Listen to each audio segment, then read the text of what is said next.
Welcome everyone. We'll get started in just a moment. Live view there, barely there, and really a little bit of music.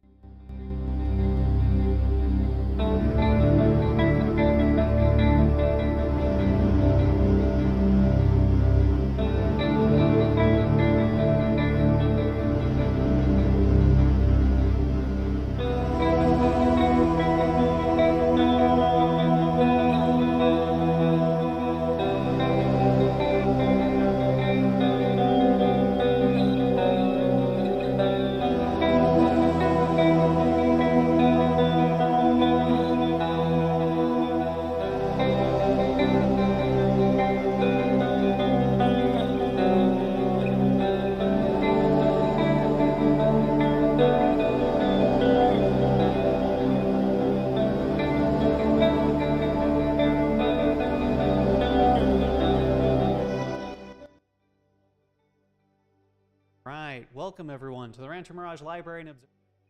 Eric McLaughlin. I'm joined right now by Lauren Zuckerberg. Background. Live mic at the moment. Hello. So we're here. We're going to be doing a number of things here tonight. Talking specifically about the fact that the moon is about to move in front of Mars from our perspective. So we've got a lot of things to jump into to actually describe that. Already saw one particular live view, and that is from our small outside right here. See that Mars is on its way to pass behind the moon, Mars being right here. So we are waiting patiently to actually have that happen, but in the meantime we also have a much higher magnified view of Mars.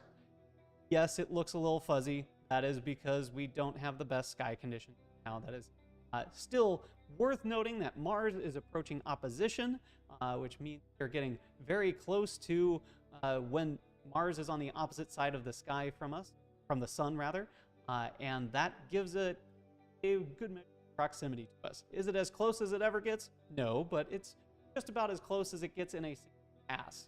Now, while we are waiting again for the nice moment of everything up, we'll just be going over a few fun things that really readily in view, where we actually have bottom there a program called Stellarium showing off exactly how everything's lining up. In the lower left, you'll see our all-sky camera view. It has a bunch of little objects on there that are designated. What that is doing is it's actually looking for stars to calculate brightness. Don't worry about all that. But in any case, back over at Stellarium, if you're looking at Mars, note that when we actually zoom in here, you'll see that the dark region highlighted in Stellarium is in a different place than what is upper left there. And that is because the image on the upper left is actually rotated relative to lower right. Likewise, again, if you actually zoom out, you'll see where the moon is out on that as compared to where we actually see out our live view up here. Again, because the camera is just the way it happens.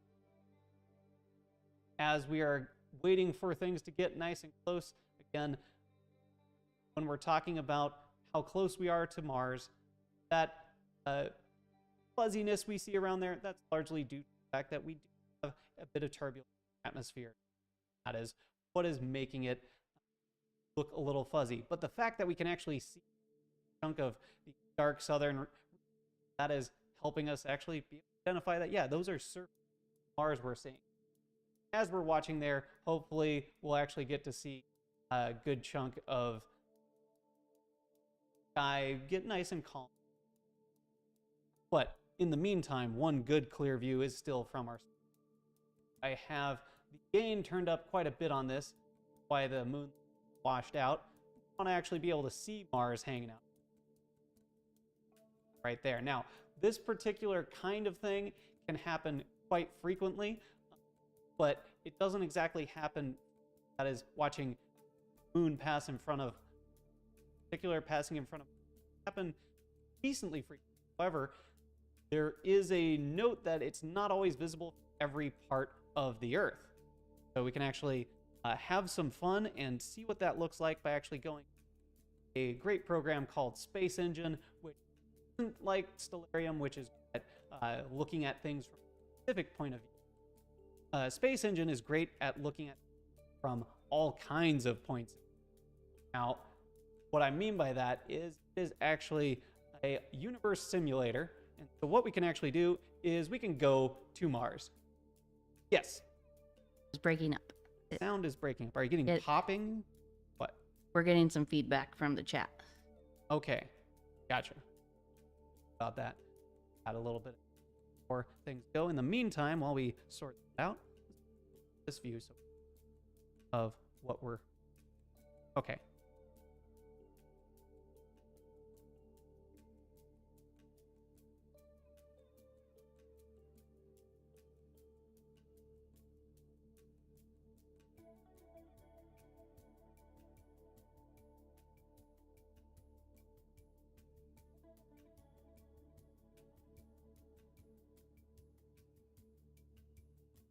Let's see if this makes it any better.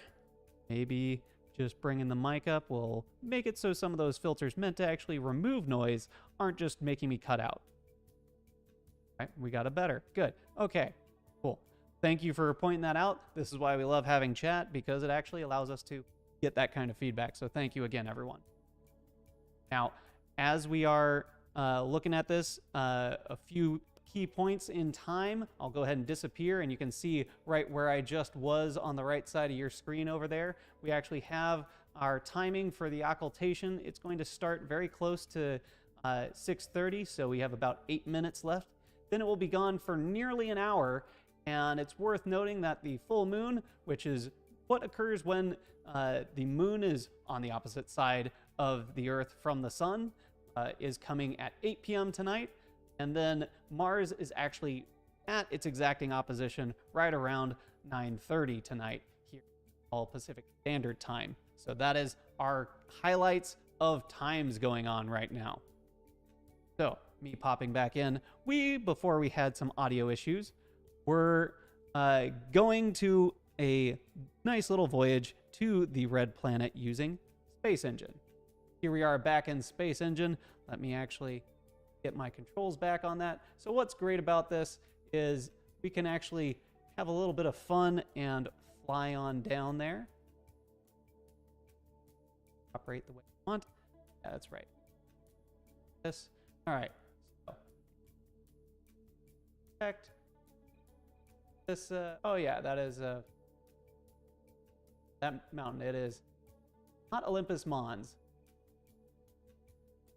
We'll go ahead and actually hang out with that. We'll just crash into the ground and take a look back up in the sky.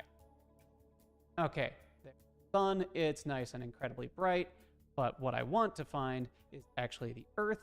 You can actually zoom in from here, looking out at things. That little yellow line in front of us is actually the of the moon. Zooming in on that.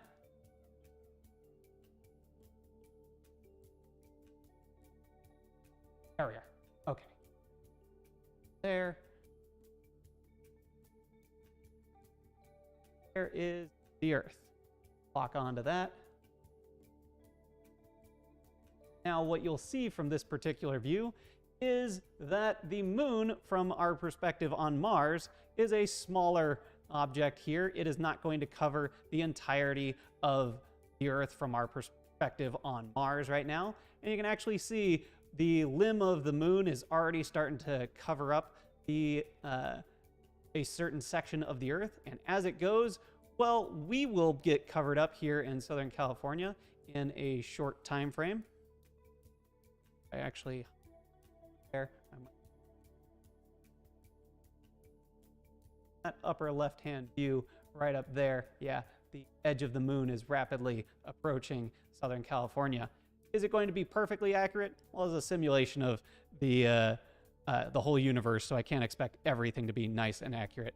But In any case, what we can do now is actually jump back over to our small cam view, and as you can see, Mars is getting nice and close to the edge of the moon there. So while we're doing that, we can also swing back over to our view of Mars nice and up close. To actually be so close, we need to zoom out a little, or I attempt to make some other adjustments here.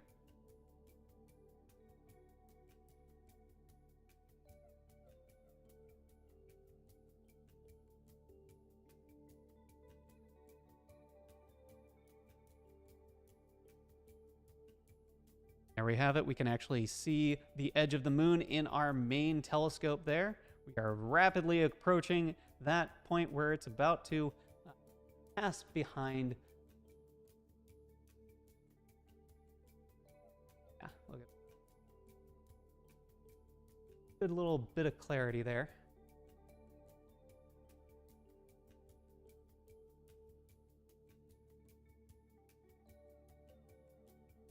Thank you, Ron. It's always worth noting that, yeah, while the moon looks super bright in these views, yeah, the actual surface of the moon is about as black as asphalt. It is very dark, but because so much sunlight falls on it, it ends up so very bright.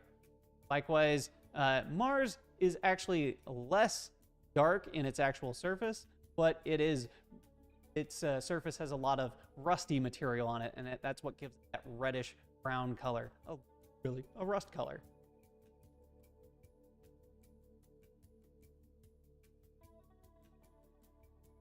About 5 minutes before we hang out right. Just because we can swing back over from this view, just full context. Always a great fun bit of things. And just because I can do so quickly, back over at Space Engine. Zooming in. Stellarium. Yep, all sorts of fun stuff here. Now this is the view we actually all want, though. Now you'll also notice right below me, we have our view of the dome itself. There's the looking back at the telescope, but we can actually again see the moon is hanging out right in the slit. We have this perfectly convenient alignment of the camera. It's permanently mounted to one place there, but it just so happens that we're looking straight out over the telescope at the moon.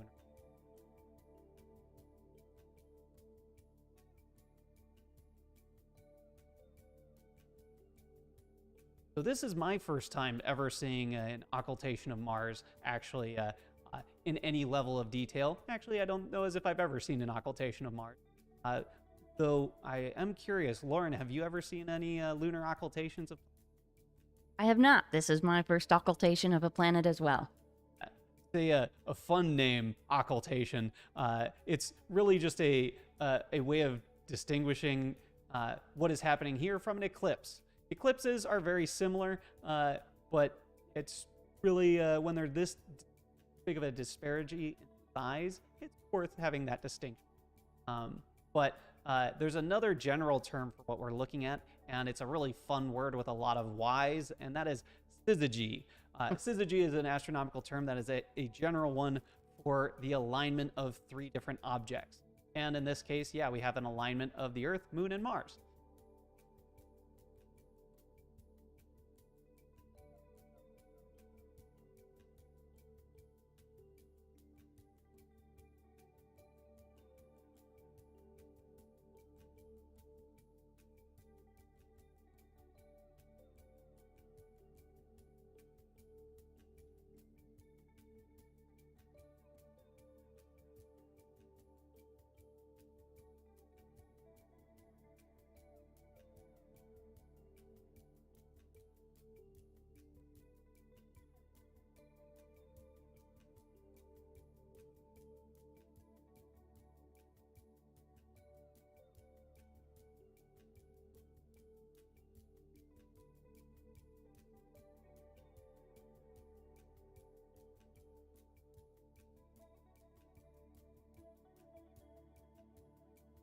All right. Go, everyone.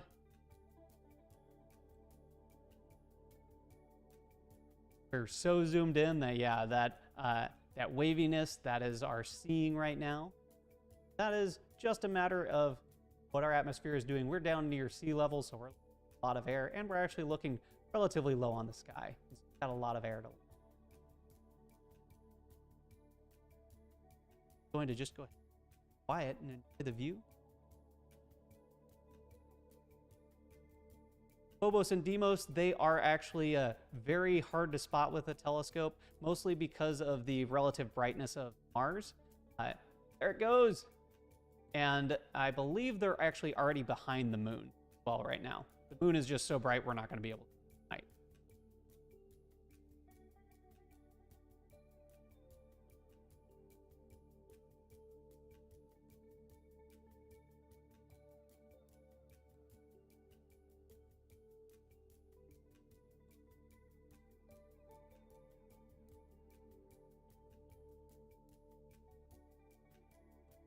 Went. Nice and quick, just watching it go down, and that actually demonstrates again why we did this in live stream format. If we had 100 people show up and they all wanted to see that moment, kind of hard to show it through the telescope. So that is why we went with setup. Now, while we are just looking at a small corner of the moon here, you can actually also go ahead and take a look back at stellarium here and highlight exactly what where the moon is behind Mars there, or where Mars is behind the moon. Yeah. Once again, now we can actually swap back over. See that up in that upper left-hand corner, we have the moon is now between us nicely. The rest of the United States, not yet. Take a bit of time for the moon to shift through.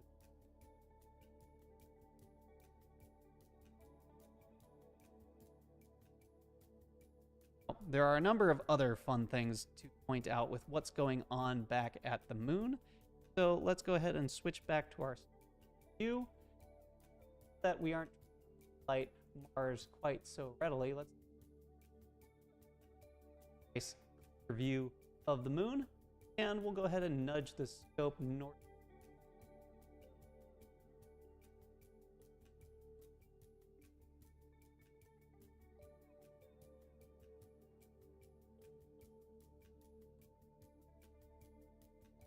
There we go.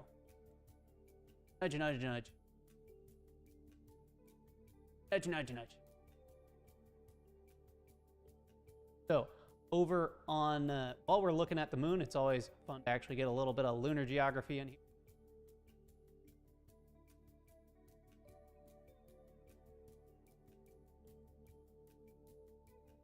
I want, I think so. So, right over here, we have a really nice crater there. That is Tycho crater, and it is a very, very prominent crater. It's really great to actually spot it right near the full moon. Generally, looking at the full moon isn't the best time to look at the moon because you lose a lot of surface detail. One of the big exceptions is Tycho crater because of the fact that it's a relatively young crater and it excavated a lot of material. These radial patterns you see going out to the sides are material that was ejected from that crater when it out. Of course, among the other things we want to point out whenever we go and by the moon are the places we have been to. Up at the top of our field of view here, we have Tranquility right here. And over on the left, we have the Sea of Serenity. Sea of Tranquility is, of course, where the Apollo 11 landings happened. They happened up in here. And what is interesting to note is there are a number of places where Apollo landings have occurred, though there is one in particular that we're actually coming up to a nice milestone for. That one landed, if I'm remembering correctly, right up in this region. That is Apollo 17. So swap over to this nice map here, and this will give us some ideas of what the moon, where the moon is at right now. When we actually zoom in on this, go and talking about, there is Apollo 11 landing site I mentioned there, and Apollo 17's site is right up here. Now, Apollo 17 landed right near the Highlands, right in between.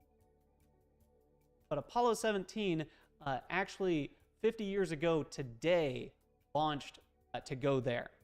That is one really great thing to note, is that, yeah, it's been actually, give it a few days, look for when that mission actually left the moon, and it will have been 50 years since man has set foot on the moon.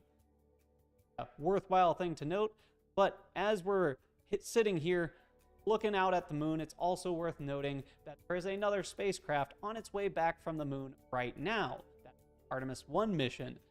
So thankfully, while it's been 50 years mankind has visited the moon, it is hopefully not going to be that much longer before humans go back to the moon. Great thing to actually have happen again. Now, is the Artemis 1 spacecraft in our field of view? Based on orbital mechanics, I'm going to go ahead and go out on a limb and say no. There's some slight chance that I might be thinking of things wrong, but I'm fairly certain it's not in our field. But nevertheless, it orbited around that, and it's on its way back. Fantastic view. That spacecraft was unmanned, but it was human-rated, which meant that it set an altitude record, that is, distance from the Earth record, for a human-rated vehicle. Because its specific orbit actually took way out behind the moon, that is what made it actually go further from the Earth. Apollo 13 mission. Apollo 13 is the current altitude record for humans. Furthest any humans have gone from the Earth, Apollo 13, and that had to do with some of the basics on how they were setting the trajectory to get back to the Earth. Why they hold that? May not have landed, but they...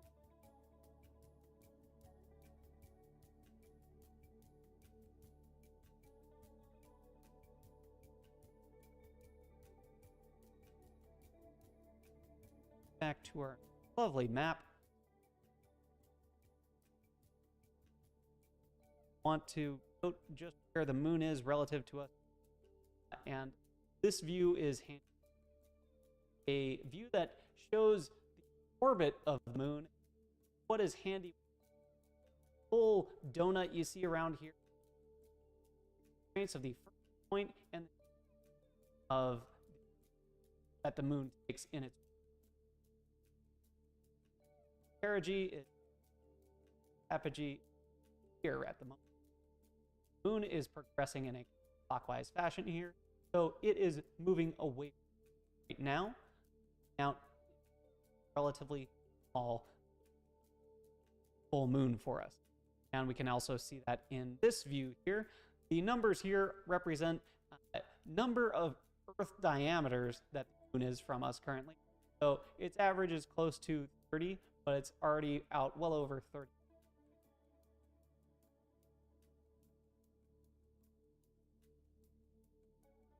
Uh-oh. Okay. All right, let me check something.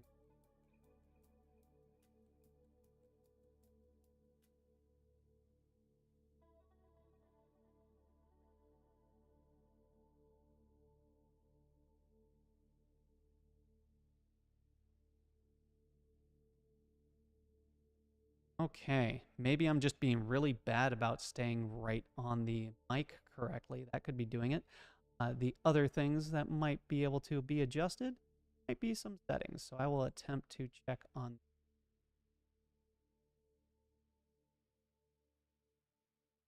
Okay, so might just be the fact that I'm being very bad about being right by a microphone. It happens. Pitch. Maybe this. Gain. Maybe that. Let's get rid of that. And okay. Sure, this one. We'll get rid of that. Okay, hopefully that will do something for us. I might also be able to adjust this. That might be the thing I was missing. I'm looking at software solutions. This was probably a hardware one. Okay, yeah. I can hear myself even better now. So that's probably a good sign that you can hear me better too. Okay. We'll actually put those things back on and say it probably wasn't their fault. All right. Thank you again for pointing that out. I want to make sure everyone can hear things very well. Now, okay, so we're looking at the moon, and it's worth noting again all sorts of fun things. Now, the planet Mars wandered behind the moon, and let's see where it currently is. It's hanging out right down there in actually pretty close to, well, it's going through the ocean of storms. So let's go ahead and zip back. That's not the one I wanted. This is the one I wanted. Zoom back in here and nudge our way leftward. Now, the ocean of storms, where we are looking over here, also Mare Insularum, depending on how you want to actually divide up the storms, there's a lot of arguments on how those should be divided up. But so once again, if we're looking back over where Mars is currently behind, it's roughly right around there, which puts us actually looking right around down here. So Apollo 12 and 14 landed up northeast of where Jupiter, where Jupiter would come from. Mars is currently behind this area here. So what's fun is we can also swap back over here and see way too zoomed in a view of the moon. And Mars should be somewhere behind that.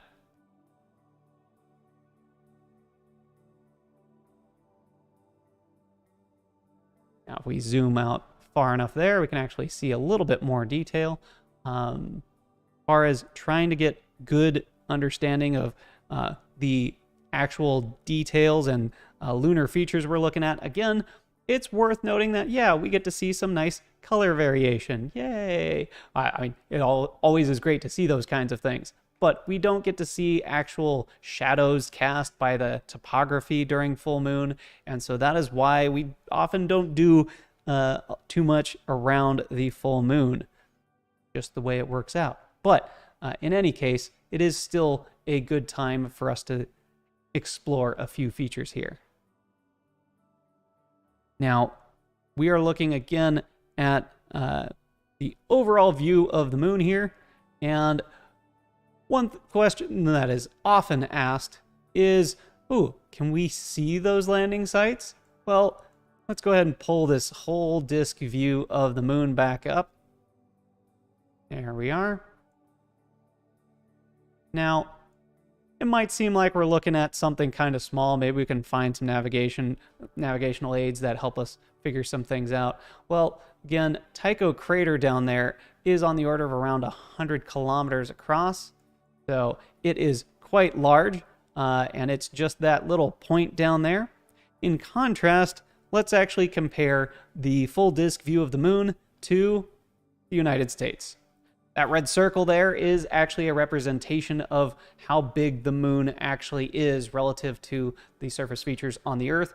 And as you can see, yeah, if you want to spot one tiny little area on the moon where humans have wandered about, look for a flag, yeah, imagine trying to look at a picture of the entire United States and find one little flag there. That is the ask that is being done. And so when we actually look at something like this, we're still looking at a really large area, larger likely than some U.S. states. So yeah, don't expect to actually spot something nice and tiny like that. All right, now swinging back around for another perspective, you can actually see that people over in Texas should be starting to be able to see the occultation of Mars, while as well as some people in Mexico. It looks like Cabo San Lucas got covered, and it's creeping its way nice and northward toward, well, yeah, a good chunk of Canada already is in the in the covered section here. All right, that's all kinds of fun. Let's see. Now, one thing that is worth always reviewing when we are talking about what's going on looking up in the sky is actually some weather-related things. And so we had some fortunate things going on for us tonight. Yesterday, it was kind of crummy in the sky, and tonight it is actually looking quite good. this is NASA Worldview. It is a great tool for actually looking at what the sky is doing, because this is actually full live, full satellite views that we can actually even play back in nice video format. And so today was absolutely lovely. We'll go ahead and actually show you what things looked like. Nice and clear. It's almost like there was a nice hole in the clouds for us today. Just made everything work out wonderfully. We expect this nice clear skies to be hanging around for a while. For a while, I mean most of this week. Sunday might be very different, but yeah, compare this to yesterday, and you'll see a very different sky was overhead. If it will load, we'll see. It may not load. There it is. Yeah, so it's kind of cloudy yesterday, so we're glad this didn't happen yesterday. All right. So NASA Worldview is always a fun place to go back and check in on. All right. Let's swing back over here. Actually, let's swing over to this view. We can see all sorts of things.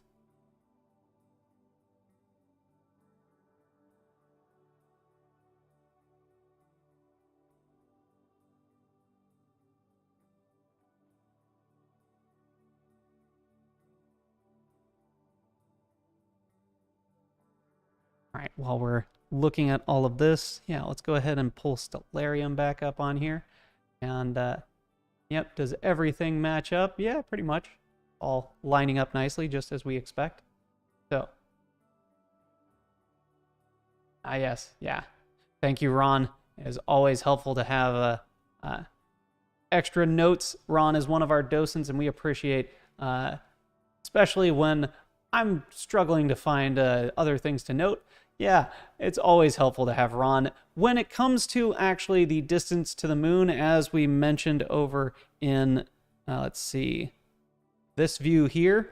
Yeah, how do we actually know that with precision? Well, there are a few things that allow for some ways of knowing that with some measure of precision. But one of the biggest ways we have good exacting details is with what are called the lunar reflectors.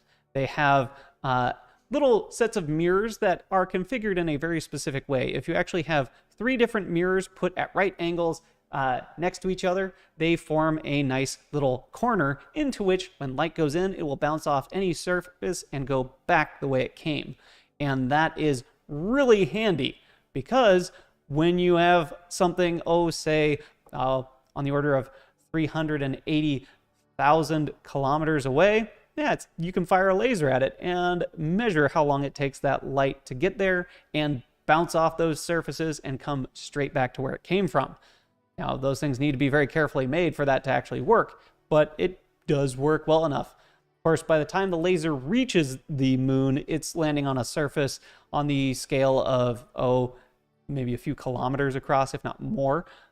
But when that laser light bounces off there and comes back, yeah, you time it well enough and you can actually get very precise measurements to the extent that we know how far how the distance to the moon is changing over time. The average distance to the moon, again, average, not the specific things changes in day to day. No, day to day changes are more dramatic than this, but the average distance to the moon is increasing by about 3 centimeters. Yeah, let's go over here. There, get some. Yeah, there we go. About 3 centimeters every year, and so that is not a very big change. But again, that is the average distance. In the meantime, over the course of a month, it will go anywhere from 28 to 32 times the diameter of the Earth. That is how big of a difference it happens in a month. But yeah, anyway, it's worth noting those details. Yes. So the program that we are using to hang out over at Mars is in fact a program called Space Engine. And so Space Engine is a wonderful tool. It is something that is available for a relatively reasonable price. Honestly, for what it is, I say it's quite reasonable. It's over on, well, you can get a free version. That's an older version from Space Engine. directly, and the current version is up on Steam. That's a video game, actually, a video game distribution platform. Yeah, it's a wonderful tool. We actually use it here in the dome below me. We actually have a projection system set up, so on cloudy nights we can actually do a virtual tour inside there. Yeah, excellent questions. All right, looks like people in Dallas-Fort Worth area are getting the occultation started.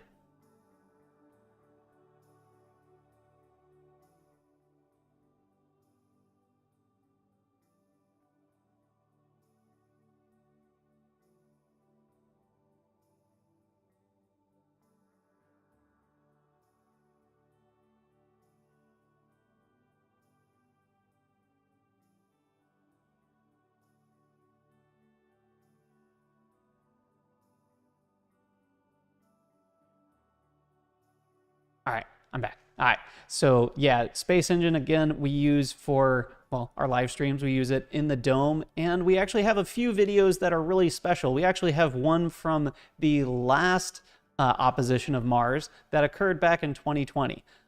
That one is one of our series. It ended up being a short one of only 3 videos of that we called Distancing with the Stars. Among those videos include visiting Mars, as I mentioned, but also Saturn and a bunch of exoplanets. Among the most fun little programs that I pieced together. So Lauren and I had a lot of fun making those. I think I had more fun than she did, but that's for her to say. But yeah. But yeah, so yeah, definitely check those out. They're a lot of fun if you have not seen those. Once again, if you're wondering, all right, this is cool, how long before we actually get to see Mars again? Well, look where my face just was, and you'll be able to see that we are waiting until 7:30-ish for Mars to pop out from the other side of the moon. It'll be a little while before that comes back out. All right, now where we're looking at the moon right now in our nice, highly magnified views, you'll notice over here some linear features. So let's see where we are actually looking on that. Pull up stellarium again, should be about where we are. Just a second. I have so many windows open, it's hard to find things sometimes. That's the one, especially when they all look like the moon. That makes it very difficult. There, now I can zoom in a bit more here. Now let's see. All right. Yeah, so that linear feature down there that you see right down here is the same one that, well, actually I'll point it out this way. Linear feature that you see right through here, that is the same one that we're seeing right through there, which is actually the same one we can see right over here. Again, one of those lines radiating out from Tycho crater. So if you can't see it in the wide field view again, I'll just do this. Yeah, these linear features right here. So these ones are going to be more, again, not as much topographical features as much as the type of material that's there, because it was ejected from the impact that generated Tycho crater right there. Now, there are plenty of craters on the moon, but again, Tycho crater is the best one to highlight right during full moon, because again, it's one of the ones that creates the biggest difference in brightness, those kinds of albedo features, as we like to reference.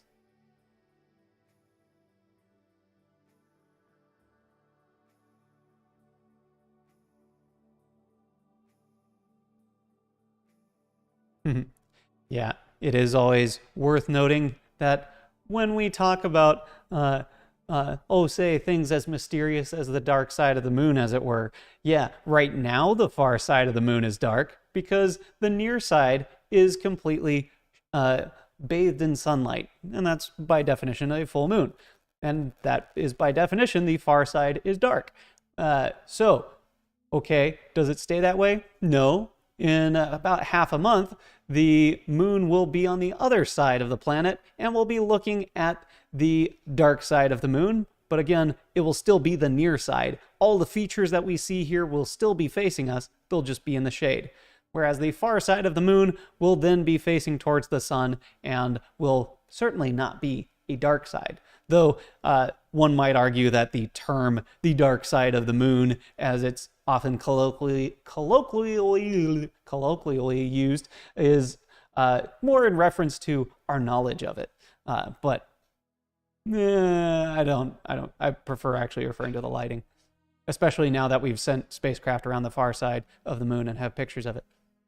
Fun fact, the Russians were the first to do it, so a lot of the surface features on the far side have Russian names. Okay.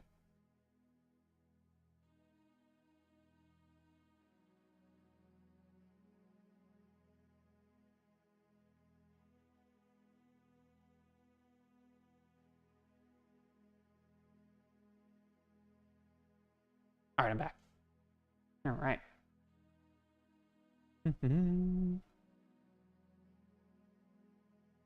Let's go ahead and check in what our world looks like from Mars again. I always like seeing these kinds of perspectives. I've always had an interest in seeing what a total lunar eclipse looks like from the moon. Now, one of the things you'll note even in this simulated view from Space Engine is this nice halo around the Earth where the atmosphere is glowing a bit. Yeah, I imagine it would look quite spectacular in a similar fashion from the moon during a lunar eclipse. But more notably, I think, would be the fact that there'd be a massive cloud of satellites all reflecting a lot of light. So I would be very interested to see that view. Would I like some people operating spacecraft out at the moon to turn their cameras towards the Earth? Yes, but I also don't want them to risk their cameras actually seeing the sun, because that would be very bad. So I understand why we haven't gotten that picture yet, but I kind of want to see it. Anyway, maybe someday. In the meantime, we get this nice simulated view of not a lunar eclipse, but instead the moon gobbling up the United States, as it were. All right. Once again, that is currently where Mars is hiding behind the moon, right behind that crater there. Can we figure out what crater that is? Maybe we can use Google Moon to potentially give us that access there. Sorry, had to do something real quick. Okay, where was I? I was trying to find my Google Moon. There we are. Okay, so Google Moon, it's built from a lot of satellite imagery, so it actually has some interesting textures that can make some things a little bit harder to find. But nevertheless, we can see down here, there's Tycho crater. And so where were we looking back at stellarium? We're trying to find a series of craters right on the edge of this sea here, which again, back over here, was nicely named for us. So if we zoom back in, Mare Nubium, I believe, is where we are looking. Once again, back over here. Yeah, that would be Mare Nubium if I have my rotation perspective all working out nicely. So we're looking on the northern edge of Mare Nubium. So back over here, we're looking at Mare Nubium. We're looking right over here. And so I want this one to zoom in and look over in this area. We got, everyone knows the crater Purbach and Thebit. Yeah. Oh, well, and this looks like a lovely place down here. It's hell. Okay, moving on. So there's some interesting names for craters on the near side of the moon. Many of them are named after scientists or other people who, other people of note, often in a Renaissance time frame. But there are plenty of people that are older as well. We want to locate the specific craters we're looking at here. We're far enough away from hell, so don't worry about that. I think we actually might be over here near Thebit. Oh, see now, Rups Recta is a really great feature that we really can't see very well, and that is with good reason. because it is actually it is a very straight cliff, and you need the right lighting to really be able to see it well. You can actually see, if we zoom in here, you can see that nice line right there. But yeah, you really want a good shadow casting over it to really make that nice and visible. So we won't be seeing that anytime soon now. Let's see.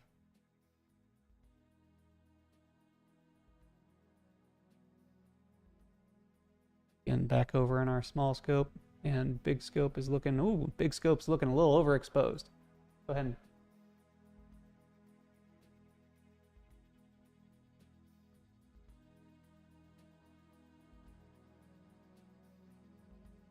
there we go. Okay, so assuming the telescope is tracking well enough, we're still looking, and Mars should be somewhere behind there.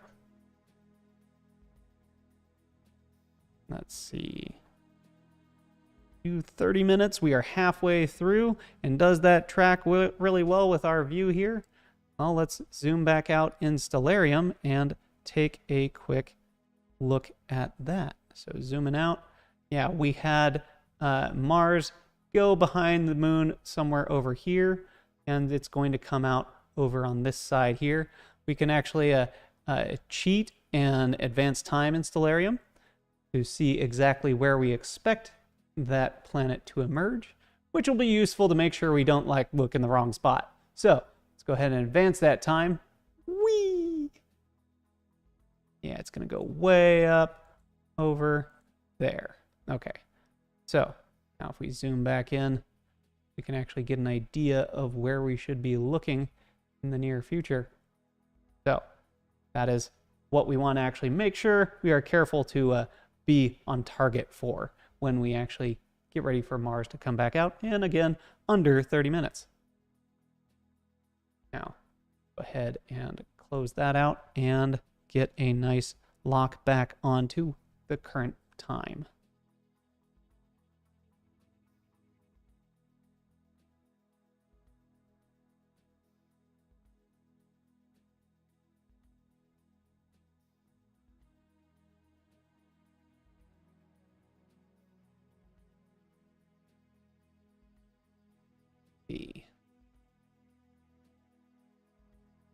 Once again, let's check back in on the moon gobbling up the United States with space engine.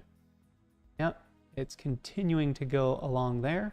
It'll be a little while before Florida gets consumed because of the specific directionality in which everything's going here.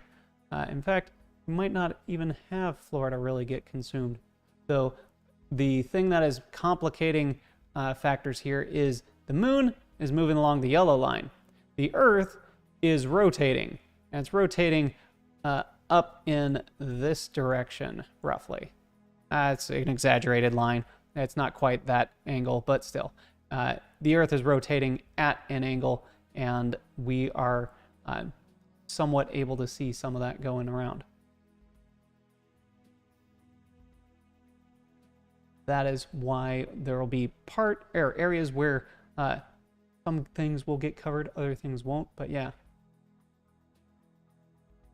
I unfortunately did not get the actual map of the full coverage from which this particular occultation is visible, but it covers, again, most of North America, and it looks like it should hit Europe, but yeah. All right. Yeah. It will, but it won't hit Florida, Lauren just informed me. I thought it was getting Florida. I was wrong. I'm sorry. Thank you for the correction. All right, so now as we're seeing this particular view, we can expect now that since we are so far in this view from the Earth, that the actual projected size of the moon is pretty close to its actual physical size in comparison to the Earth. There will be some difference, of course, but it's worth actually switching back to this view here. When you compare this view showing a simulated moon or the diameter of the moon with respect to the Earth, and then you switch back over to this view, you can actually see that, yeah, the moon looks slightly bigger here, which is to be expected. It is in fact closer. But because they're so much further, both objects are so much further from Mars, they actually appear close to that true size, which is just one of those fun little bits of things to note. All right. And back over here, we are expecting the moon to show up right over here. And if you want to have different things to see in the moon, some people see a bunny with bunny ears right here. Or you can go with a more dramatic thing and go with a dragon with the dragon's snout here. It's got a mouth open. It has a circle over its head for some reason. But yeah, a few different ways you can do it. So right off the dragon's snout, we can say it's over there. But yeah, if you're looking for the man in the moon, I still don't see it. Anyway. Did we ever find what we wanted to down here? I don't think we did, but I'm not going to worry about it too much, because we're already well past that point now.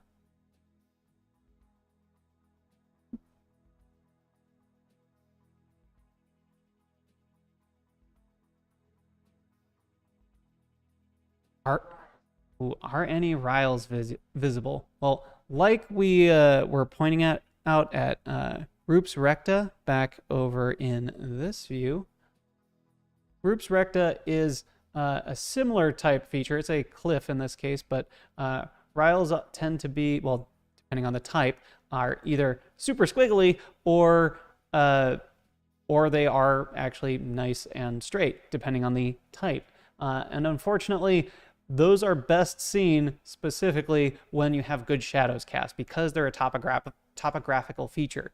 And so, are they visible? Well, they're there, but not easy to see.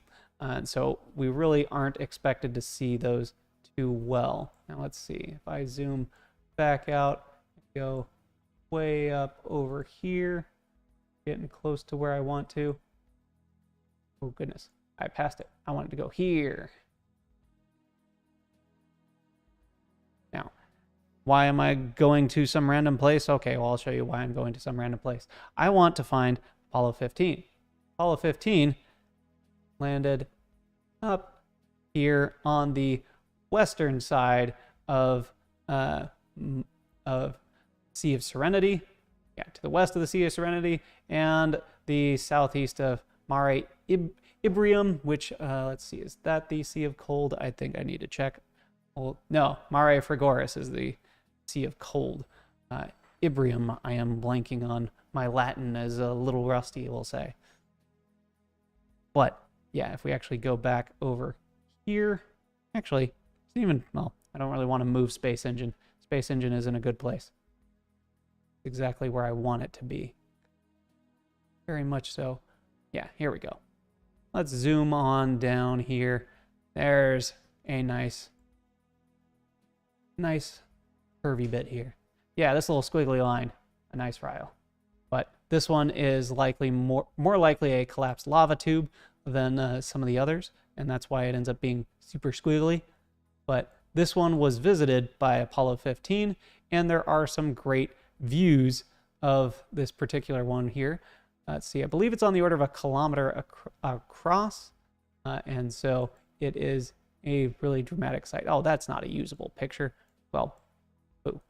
But you can actually see this is quite the depressed feature here. It's quite the little canyon. Now, again, that being a kilometer across, yeah, you don't want to fall down there. They would have had a lot of trouble getting out in spacesuits and everything. So, yeah, worth being careful there, which they were. We know that because they were fine and they came back. Okay, does that mean they were careful? Not necessarily, but still. They were careful enough. All right. So yeah, that is one of the reasons why we aren't going to see any good riles right now, is because, yeah, we don't have the lighting conditions conducive to spotting those kinds of topographical features. All right, back over here, zoom that back out, and see where the moon's at. Not the moon, Mars. Making its way there.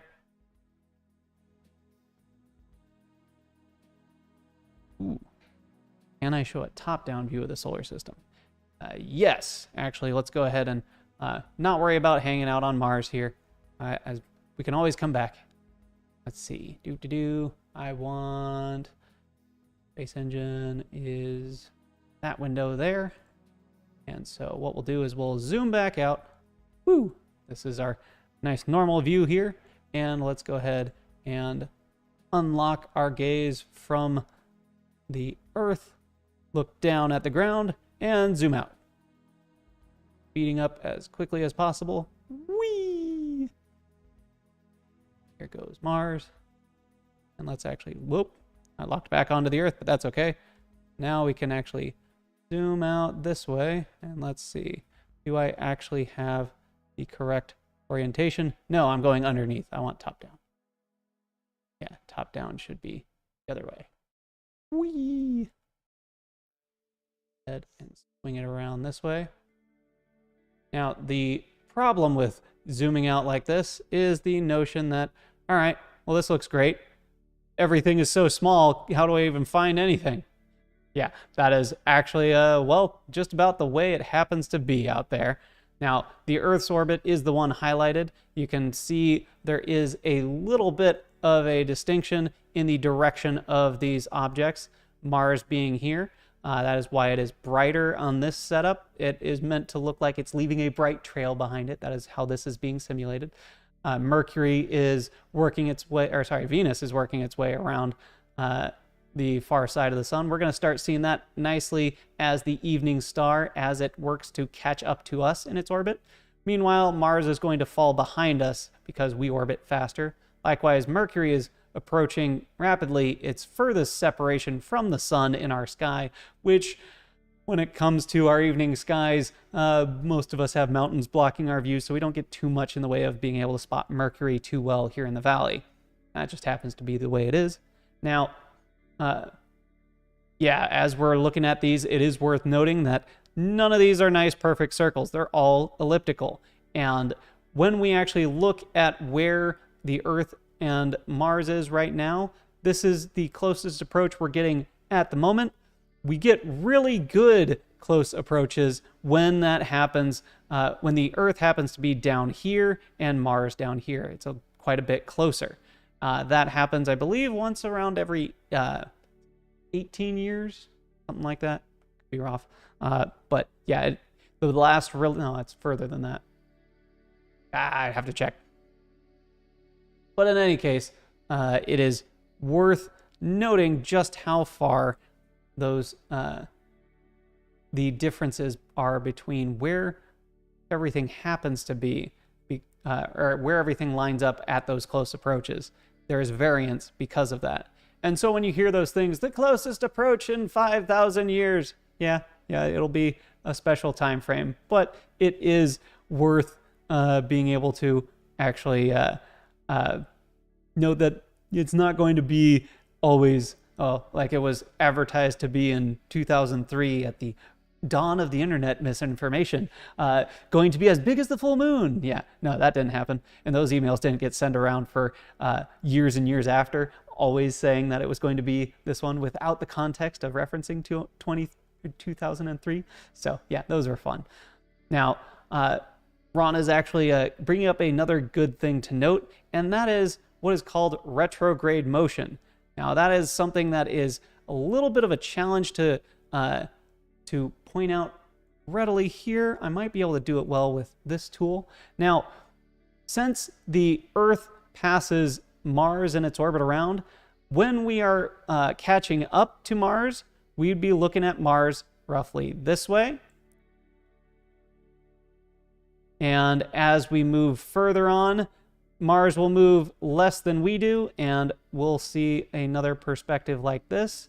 And so why am I drawing these lines way further out than they need to be? Well, that is because, well, that didn't do what I wanted it to.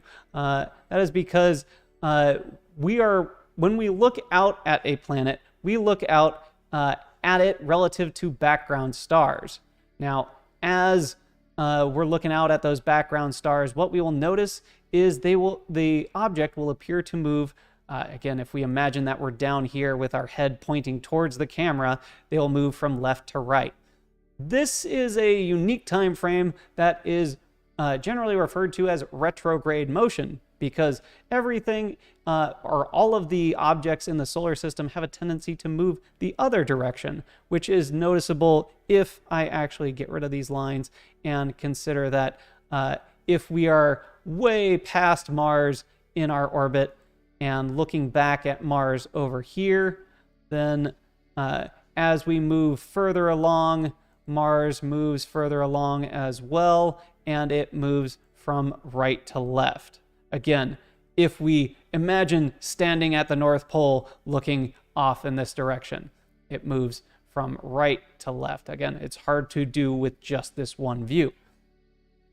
But there are other things we can do, of course, and that actually involves stellarium. Do we have enough time to do it? 15 minutes, I might be able to pull this off. Let's see. Get me back to stellarium. Stellarium has some really great features in it, and I might have to squint to see them because my window's too small. Let's see. Yeah, this is the window I want. All right. We want the ephemeris window.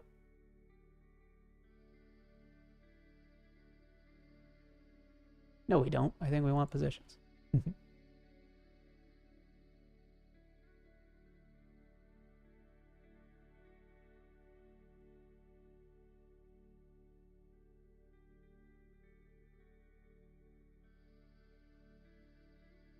I'm going to get this calculated up before I show it to you, so that way I don't look silly.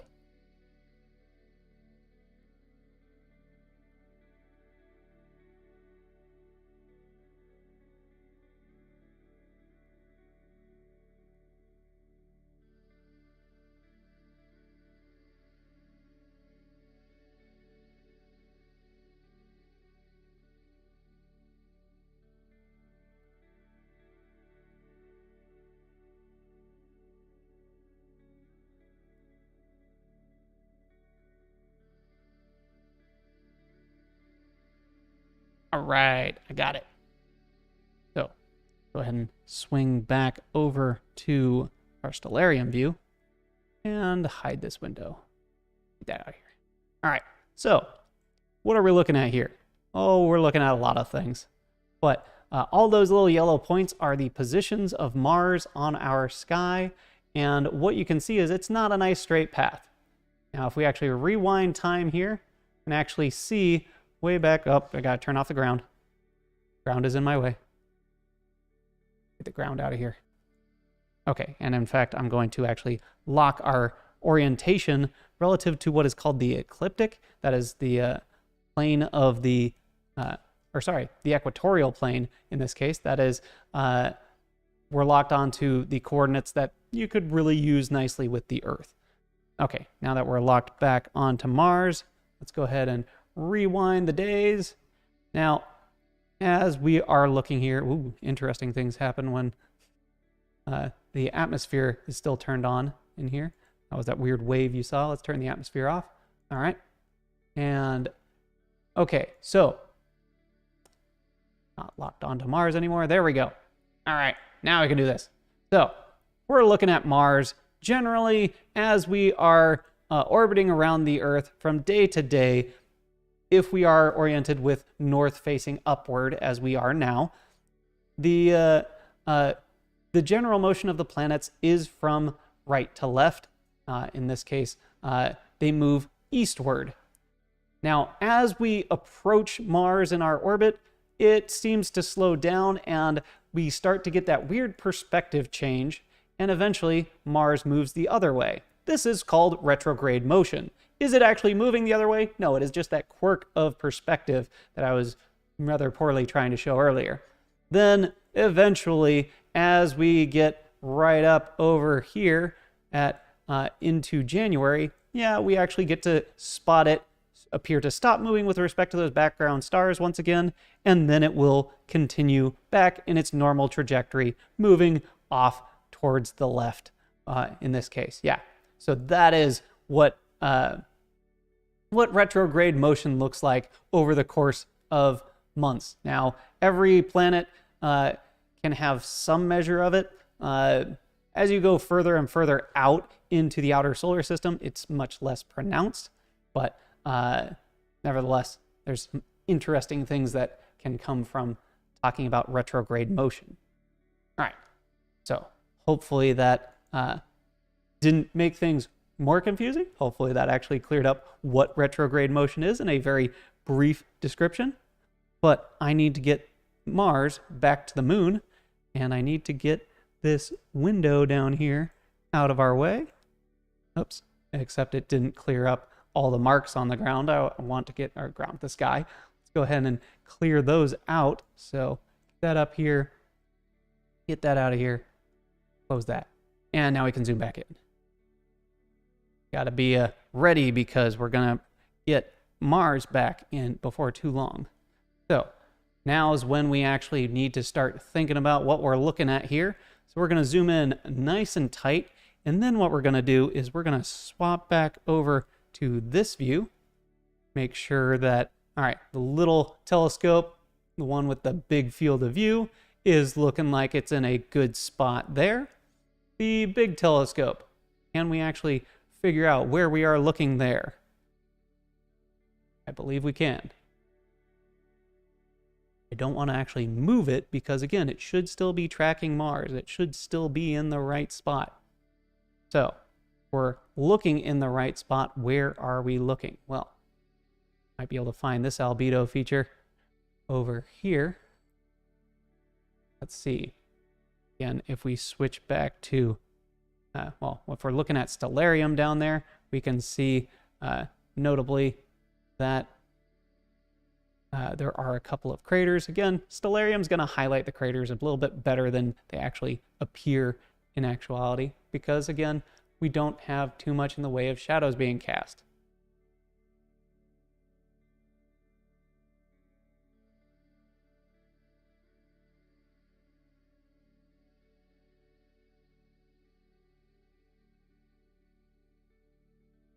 All right, so let's see if we can't get a better indication of where we might be. I think we might be good where we're at. Want to, be certain. I don't want to be wrong. Oh, yeah. These two ones I'm highlighting here, these two bright spots, or yeah. All right. So Lauren and I are talking. I got her unmuted now. Yeah, we're noting these two bright features, which seem to be the, grab this one. Me, I think they correspond to these two bright features here. Again, the two that are right along that line. Okay, it didn't want to draw my line.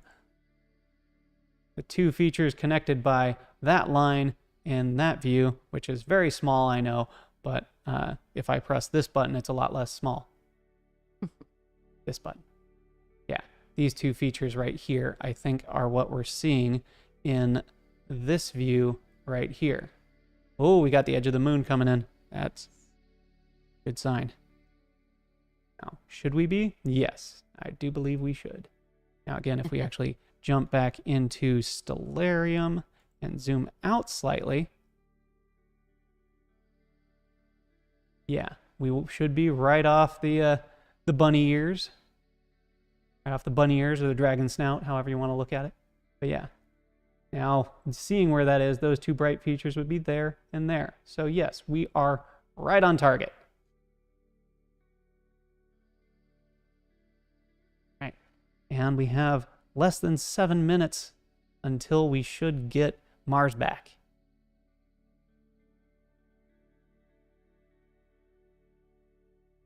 Meanwhile, I'm actually going to go ahead and give us a quick little journey, because back over at Space Engine, that was a fun thing we were doing before. I want to see where we happen to actually have the, that's not the object I wanted. The planet, or see where the moon was hanging out as viewed from Mars. Let's go back to Mars. Whee! Few minutes left. We should be able to make it. Go faster. You. Okay. Now, hopped on there. Boop-a-doo. Okay, and rotate us this way. We were hanging out down by what I believe was near Elysium Mons. But yeah, let's just cruise over here and smack right down right about there. That should be a good spot. Oh, hey, look, ground. Okay, now let's look back up in the sky. And let's just start zooming in again. Should be with this button. Yeah. There's our little yellow marker showing the orbit of the moon. Back in here. And in theory, I should be able to click on...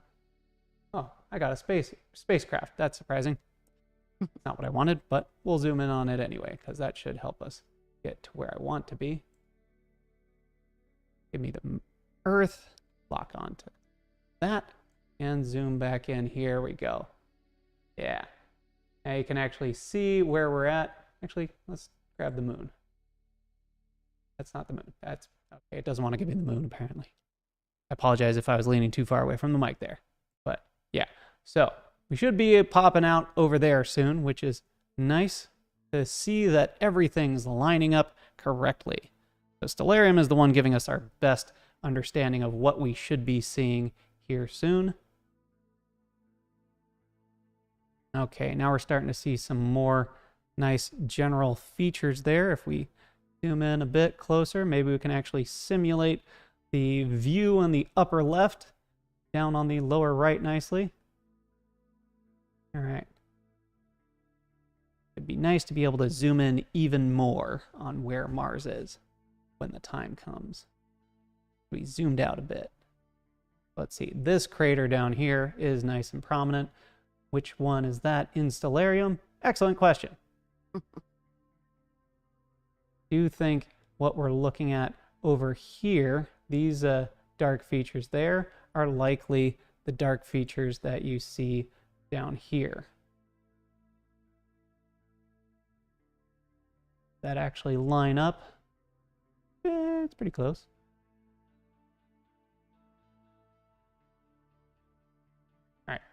Back over in our small scope, I'm going to turn up the gain a little bit more because Mars has a tendency to be, well, too dim relative to the moon to be easily spotted in that view. Okay. Just a couple more minutes and we get Mars back.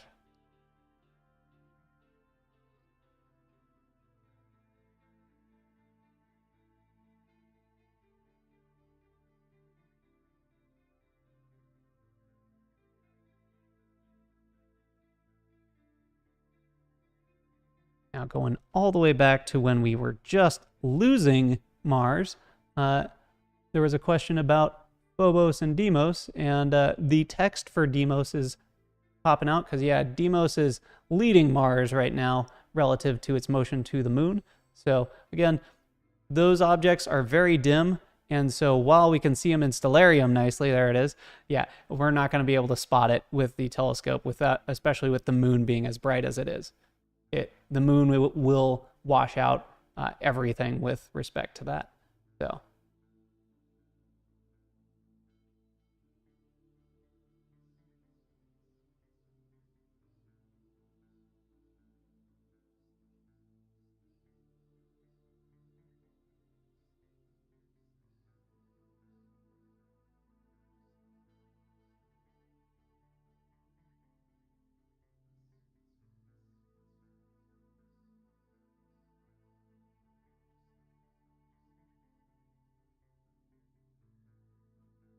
All right, we are moments away from getting Mars back. Let's see. As we should be expecting Mars to pop into that top left view most clearly, we're going to highlight that one. Should be popping out any second now. Actually adjust not that direction. This direction. This is where I expect Mars to be popping out, but I'm not seeing it yet. And Mars should be popping out now. Nope, nope, don't do that way. Okay, yeah, shouldn't be over here. Should be.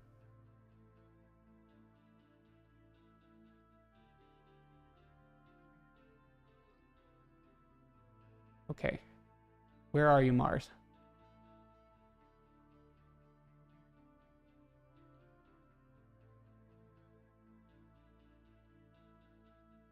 Yeah.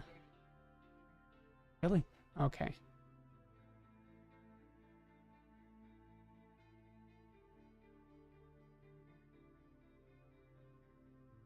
Oh, there it was. There it is. Okay.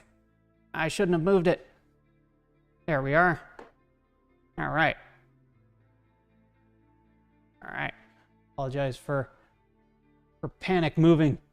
Shouldn't have moved it at all. Get nice and big. There we are. All right.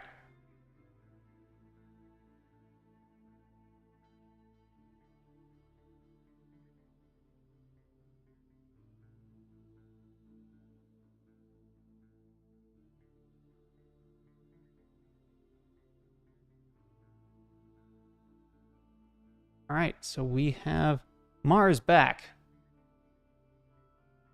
So while we're looking at that, is also worth swinging back over to this view where you can see Mars just poking out right there. Now let's go ahead and jump back over here and get our combo view of everything. Now, one of the fun things with looking at stellarium is the fact that you can actually see how both objects are moving in our sky. The green grid there is altitude and azimuth. The vertical bars represent the compass headings, while the horizontal bars are degrees above the ground.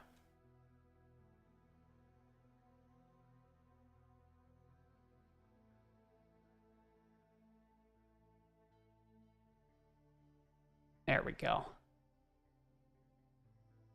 Yep.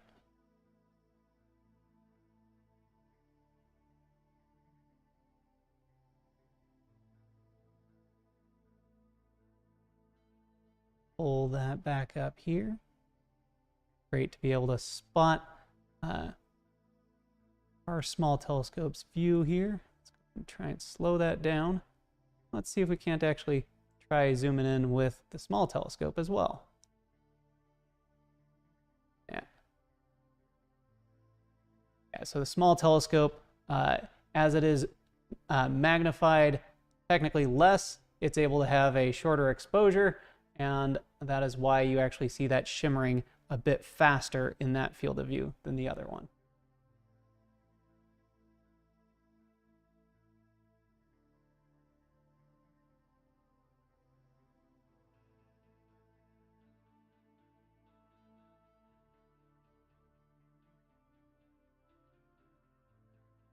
Go ahead and actually increase our gain over on the main telescope and maybe brighten some things up there a little too much. There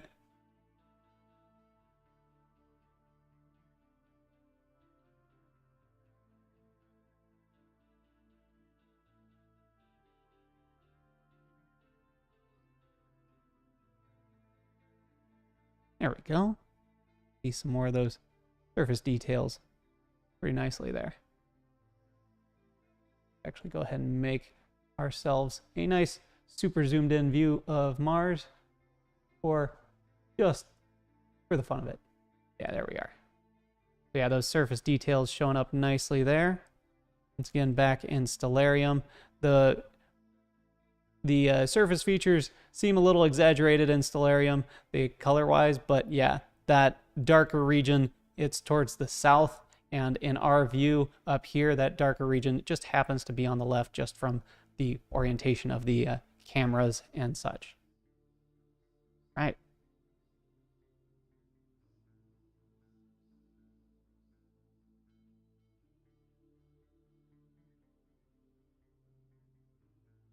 Okay, so once again, these are all kinds of fun views, and again, one of my favorite simulated views is back over at Space Engine, where we can actually see now that Space Engine showing us a nice big chunk of the United States is blocked, but you can see those bright spots over on the left being where we happen to be hanging out.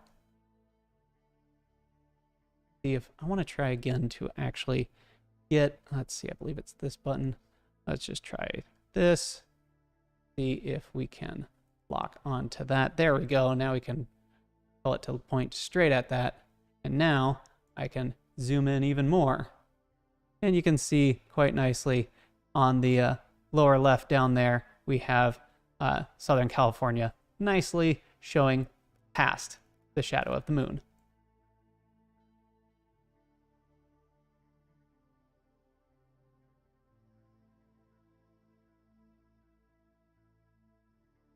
Yeah, thank you for, again, pointing that out. Just below me here, we have that camera in the dome facing the direction that the telescope happens to be pointing, and just this entire time we've happened to have everything lined up very nicely there. We've been really happy that that has worked out so nicely.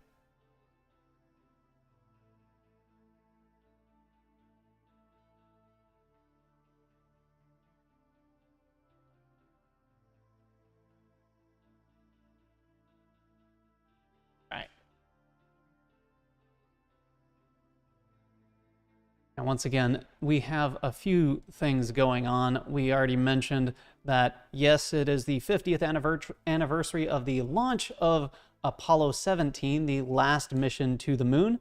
It is also another important anniversary. It is, in fact, December 7th, and it was on December 7th, 1941, in which the Pearl Harbor attack occurred. And so it is worth remembering not just the happy things that have been going on with today with the nice alignments of the planets with the moon and everything, but also to remember that there are some other really important and tragic things that happen today. So I do want to bring attention to remember those events as well.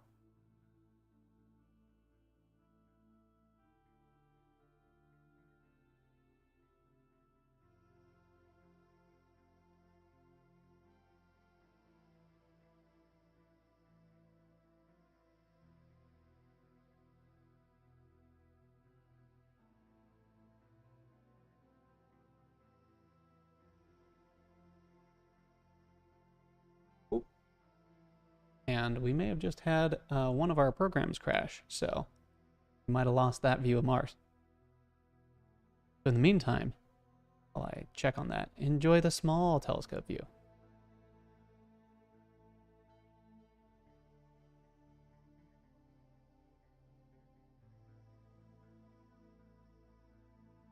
Aren't you glad it didn't crash earlier? I certainly am.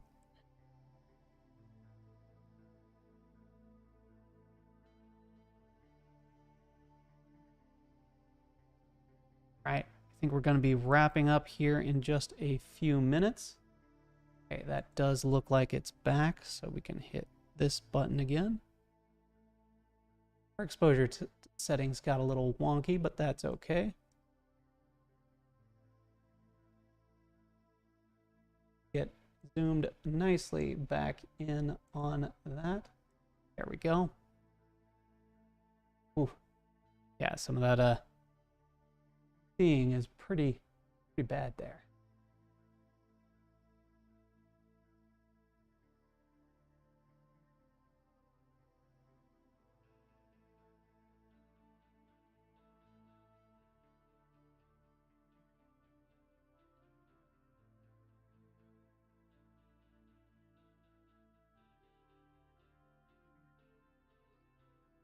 Make a nice gainy image. Crank the gain way up here while we're looking. Ooh. Yeah, that's not helping.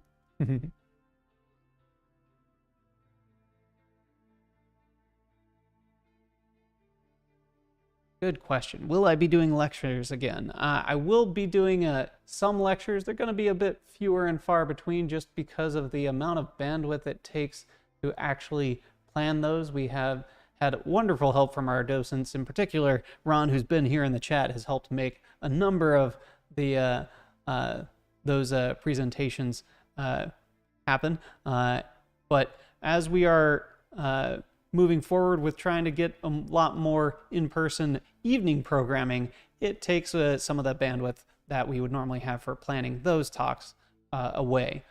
Nevertheless, we are planning something fun, in particular next spring, right around the 5th anniversary of when the observatory opened. So look forward to that.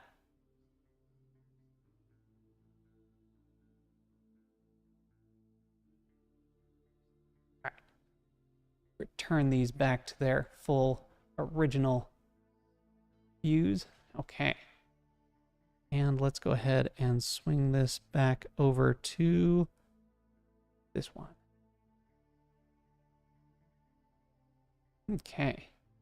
All right. I think we're going to go ahead and wrap things up now, unless there's a riot in chat for us finishing 5 minutes early. I think we've seen what we are here to see. Of course, it's lovely to just in general see Mars still hanging out nice and close to the moon, but yeah, Mars being at opposition, this is about the best we're going to be able to see it. Again, our seeing tonight was not ideal. That's why it ended up being a bit fuzzy at times. But even still, when you see those wonderful views of Mars from telescopes here on the ground, most of the time what they do is they take videos like what you see there, and they either pick out the best images and combine those together, or they have a lot of images that they combine together to make those nice and clear. We do that as well. Again, if you want to see a clearer image, check back at the previous opposition when we got an image of Mars that we included in our a couple of those videos way back when. But yeah, again, thank you guys so much for joining us. If you'd like to join us here on site, we are having our open nights this week on Thursday, that is tomorrow night, from 6 to 7:30, as well as Saturday from 6 to 7:30 p.m. So feel free to join us for those. And of course, you can always join us on our weekday tours from starting around 3 o'clock. And we've also got, if you can't join us for any of those and you want to do some observing on your own, we also have our library telescope program. We have telescopes that you can check out from the library, just like books. Use them for a week, bring them back, and just explore the universe with them. So yeah, we got a lot of different things going on. So once again, I want to say thank you everyone for being here. It has been great to enjoy this occultation with you guys, being able to actually track Mars as it cruised behind the moon. It's something that, again, both Lauren and I have not experienced by ourselves, let alone with all of you. And so we really appreciate you being here. Lauren, do you have anything you want to add as we close? Just thank you all for being here and participating in the chat. It was a great conversation with you all. Good night. Certainly was. Good night, everyone.